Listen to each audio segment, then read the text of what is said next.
रस्ता ओलांडताना वृद्ध महिलेचा शाळेच्या बसखाली आल्याने मृत्यू. बस चालकावर गुन्हा दाखल.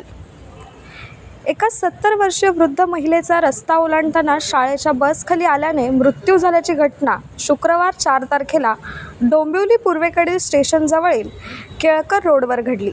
या प्रकरणी बस चालकाविरोधात निष्काळजीपणे वाहन चालवून महिलेचा मृत्यूस कारणीभूत असल्याचा डोंबिवली रामनगर पोलीस ठाण्यात गुन्हा दाखल झाला असून त्याला अटक करण्यात आली आहे. पोलिसांकडून मिळालेल्या माहितीनुसार सुप्रिया अशोक मराठे असे अपघातात मृत्यू पावलेल्या वृद्ध महिलेचे नाव आहे.